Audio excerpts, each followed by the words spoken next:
संगम बिहार में जिस तरीके से डेमोलेशन को लेकर अफरा तफरी का माहौल है, क्या संदेश रहेगा, क्या सद्भावनाएं आपकी तरफ से उनके लिए रहेगी? मैं तो इतना ही बोल रहा हूँ कि जो भी कागज़ पे सब आदमी एक बार दुरुस्त हों कि किसके हाथ वो लोग ठगाए गए हैं, कैसे वो बिका है, और विधायक का जो कार्यालय है, विधायक के कार्यालय पे धरना दें, प्रदर्शन करें। जो तीन पार्षद है यहाँ पे, तीनों पार्षद के कार्यालय पे उनके घर को घेरें, और अगर मुझे बोलेंगे तो हमारे तमाम भारतीय जनता पार्टी के साथी उनके साथ में हाथ से हाथ मिला करके, कंधे से कंधा मिला करके उनके साथ इस धरना प्रदर्शन में शामिल होंगे। लेकिन जिसका भी घर है, जो पब्लिक है, वो आगे आए। मैं 24 घंटे उनके सेवा में तत्पर रहता हूँ यहाँ। वो आए और देखिए, ईंट से ईंट बजा देते हैं आम आदमी पार्टी की। हमारी नई नई और ताज़ा खबरें देखने के लिए आप हमारे चैनल को सब्सक्राइब ज़रूर कर लें।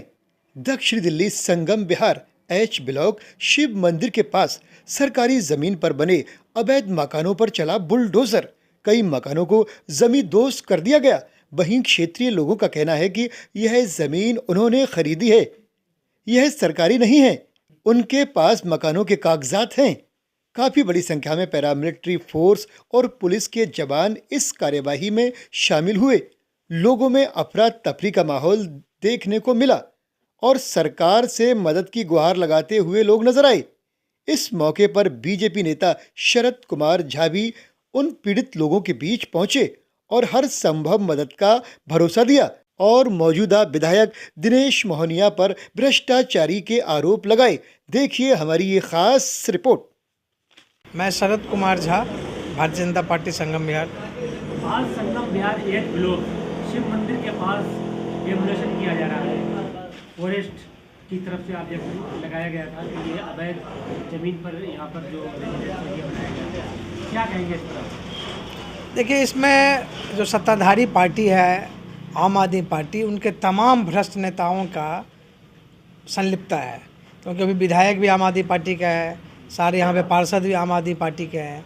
मेरा तो सिर्फ इतना कहना है कि पहले अगर अवैध था तो बनने क्यों दिया, और जब बन गया है, गरीब लोग अपना एक एक रुपया, एक एक रोजी रोटी कमा करके, पेट काट करके वो घर बनाए हैं और वो घर डिमोलिश हो रहा है। और आज मैं गया था वहाँ पे, तो लोग किस प्रकार की राजनीति करते हैं और किस प्रकार के आकंठ भ्रष्टाचार में ये पूरे आम आदमी का कुनबा डूबा हुआ है, वो तो सबको पता चल ही गया है। ऊपर से अरविंद केजरीवाल से शुरू कीजिए और नीचे दिनेश मोहनिया और उसके भी नीचे जो इनके ये पार्षद सब हैं। वहाँ की जनता का साफ कहना था आज कि निगम पार्षद से लेकर विधायक तक सबने स्विच ऑफ करी है। नहीं आएगा, सबने पैसे खाए हुए हैं ना भाई साहब। ये सब भ्रष्टाचारी लोग हैं। ये लोग क्या क्या कह के सत्ता में आए थे, अन्ना जी को ठग के, और क्या क्या कर रहे हो तो सबको पता है। ये 18-18 लाख का पर्दा लगाने वाले सब भ्रष्ट आदमी हैं। ये लोग कहीं नहीं दिखेगा। अकेला भाजपा के ही कार्यकर्ता और नेता आज भी दिखे हैं। अकेला मैं शरद झा हूँ, जो आप लोग मुझे वहाँ भी मिले थे और मैं वहाँ पे गया, लोगों के सुख दुख में खड़ा रहा, और कोई पिता या कार्यकर्ता आम आदमी पार्टी का वहाँ था तो आप लोग मुझे बताइए। जैसे कि आज आपका अपने कार्यकर्ताओं के साथ वहाँ पहुँचे थे, जनता के दुख में आपने उनसे ढाका भी उनका बनाया, तो क्या ये पूरा मामला क्या है? देखिए, पूरा मामला लीगल और लीगल चीज़ का, वैसे तो पूरी तरीके से संगम बिहार या ऐसे अनेकों अनऑथराइज कॉलोनियाँ हैं दिल्ली के अंदर, उस पर हमारी पार्टी ने बहुत सारे कॉलोनियों को अवैध के श्रेणी से हटाने का भी प्रयास किया। और हम लोग सत्ता में नहीं है भाई साहब, पिछले 20 साल से ऊपर से भारतीय जनता पार्टी सत्ता में नहीं है यहाँ। हम लोगों ने हमेशा बोला है कि हमारी प्रथम प्राथमिकता है कि भारतीय जनता पार्टी जैसे सत्ता में आएगी, सारे अनऑथराइज कॉलोनी को ऑथराइज किया जाएगा। यहाँ पे रजिस्ट्री करने का भी प्रयास डीडीए के थ्रू हम लोगों ने करवाया था, जो भी काम चालू है। लेकिन जो यहाँ के सत्ता में बैठे हुए लोग हैं, उन लोगों का क्या प्रयास आज तक रहा? पिछले 10-11 साल से दिनेश मोहनिया यहाँ का विधायक है और अब तो सारे पार्षद भी हैं उन्हीं के। तो उन लोगों का क्या प्रयास यहाँ पे अनऑथराइज कॉलोनी के हिसाब से है, वो कुछ तो दिख नहीं रहा लोगों को। तब लोग के बीच में ये लोग उजागर हो गए हैं। अब सारे लोग यहाँ पे समझ गए हैं, गरीब गुरबा, कि ये लोग सिर्फ हमारे यहाँ यूपी बिहार में बोलते हैं ठगहरवा, ये लोग सिर्फ ठगने वाली जमात है, ठगने वाले कौम है ये आम आदमी पार्टी के लोग, और बस इसी फिराक में रखते हैं कि कहाँ से भ्रष्टाचार कर ले और कहाँ से लोगों को ठग ले। लोकसभा का चुनाव भी आने वाला है, तो किस तरीके से इस बार कितनी सीटें आपकी आ रही हैं? ये तो आप 2014 में भी देखे, हमने 7 में 7 भारतीय जनता पार्टी ने यहाँ पे जीता।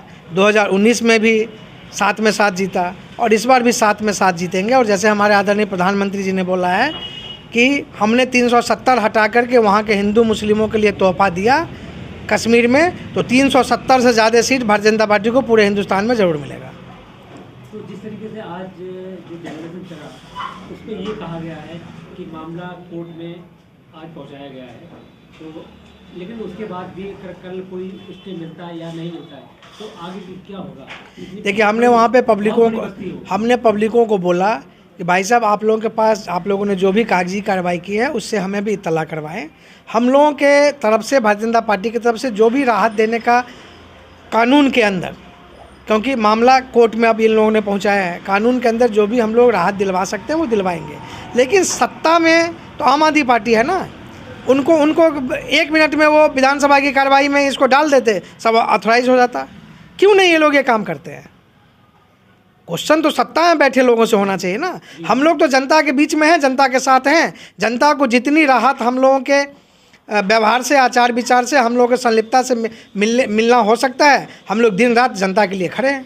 जैसे कि सत्ता में ये आम आदमी पार्टी है, विधायक भी यहाँ का है आम आदमी पार्टी का दिनेश मोनिया, उसके बाद पानी की समस्या ज्यों की त्यों बनी हुई है अभी तक। मैं तो भाई साहब, कोई सुधार नहीं आया है, कालाबाजारी, भ्रष्टाचार पूरी तरीके से लिप्त है। मैं तो भाई साहब, अभी मेरा एक इंटरव्यू नवभारत विजन पे आया था 3-4 दिन पहले, वो भी क्लिप अगर आप लोगों ने देखा होगा, तो जितने तरह के माफियागिरी का नाम आप लोगों ने सुना है या हमने सुने हैं, ये सारे माफिया संगम बिहार के अंदर हैं। जल माफिया है, जल माफिया का सबसे बड़ा सरगना दिनेश मोहनिया है। 2015 से 2020 तक दिल्ली जल बोर्ड का ये हेड था, और जल की समस्या अगर पूरे दिल्ली में कहीं सबसे ज़्यादा है पूरे दिल्ली के अंदर, तो उसमें से संगम बिहार का नाम टॉप 1 या 2 में आता है। तो इसने क्या किया, यहाँ पे गली गली में जल माफियाओं का तंत्र बिठाया और वहाँ से उगाही करनी शुरू करी।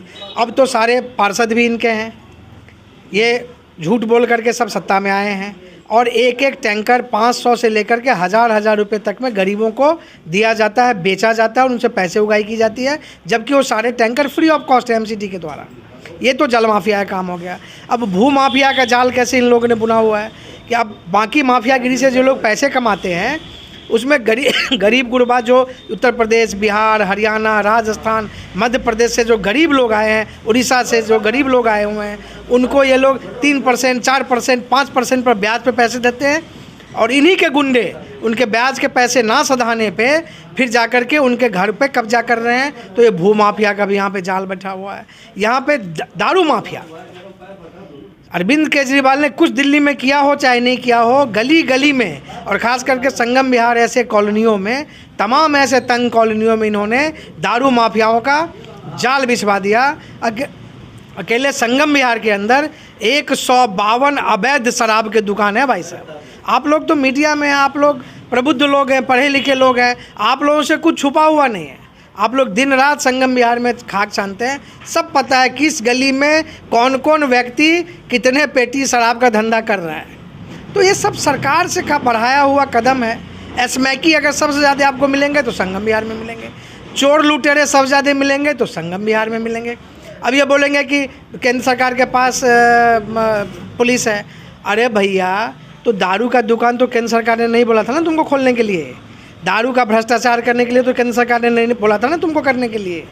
तो ये सारे भ्रष्टाचारी लोगों का कुनबा इन लोगों ने बनाया है, और ये सब धीरे धीरे करके जेल जाएंगे। इनके 3 जो घर के लोग हैं, इनके 3 वरिष्ठ आदमी तो जेल में हैं, चौथा अरविंद केजरीवाल का नंबर है। जब ये जाएंगे जेल तो सब चीज़ और समझ में आ जाएगा। अब संगम बिहार विधानसभा की बात करें तो यहाँ की जनता ठगा सा महसूस कर रही है अपने आप को। तो क्या 2025 में आपका अगर कोई बीजेपी का नुमाइंदा आता है तो उसकी पहली प्राथमिकता क्या होगी? देखिए, हमारे पूरे संगम बिहारी प्राथमिकता में है। यहाँ पे कोई भी चीज़ हुआ ही नहीं भाई साहब। जब हमारे अभी जो क्षेत्रीय सांसद आदरणीय रमेश बिधूरी जी, जब वो विधायक हुआ करते थे, तब जो भी काम यहाँ पे हुआ था, चाहे वो बिजली लाना हो, चाहे सोनिया बिहार वाला पानी लाना हो, जहाँ तक वो पाइपलाइन उसमें हमें डल गई, उसके बाद अगर 1 इंच पाइपलाइन ये भ्रष्ट आम आदमी पार्टी की सरकार ने डलवाई हो तो आप लोग जो बोलिए।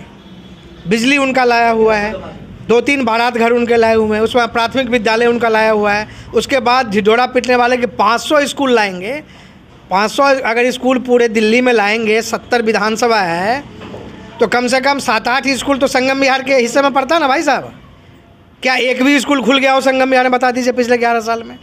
तो ये लोग सब झूठे हैं, फरेबी हैं, मक्कार हैं, दगाबाज हैं। और मैं तो सब समाज से अनुरोध करता हूँ, चाहे वो हिंदू हो, मुसलमान हो, सवर्ण हो, अवर्ण हो, अमीर हो, गरीब हो, कि वो देखें आप जैसा थानेदार चुनिएगा आपके क्षेत्र की सुरक्षा वैसी ही होगी। आप एक भ्रष्ट, दगाबाज और मक्कार दिनेश मोहनिया को विधायक बना रहे हैं 3 बार से, तो आपके क्षेत्र का विकास भी वैसा ही होगा। यहाँ पे सिर्फ एसमैकी मिलेंगे, दारूबाज मिलेंगे। भारत सरकार जो इंडियन पिनल कोड है उसके अंदर कोई भी ऐसा गलत धारा नहीं है जो इस भ्रष्ट विधायक के ऊपर ना लगाओ। तो आप वैसा विधायक जिताइएगा तो वो विधायक वैसा ही काम करेगा। अच्छे पढ़े लिखे लोगों को जिताइए और मुझे पूरा विश्वास है कि भाजपा इस बार पढ़े लिखे युवा और अच्छा कैंडिडेट लाएगी। और जब वो अच्छा कैंडिडेट आएगा, सब समाज मिल करके उसको जिताएगी, तो ज़रूर से अच्छा काम होगा। हम आज की बात करें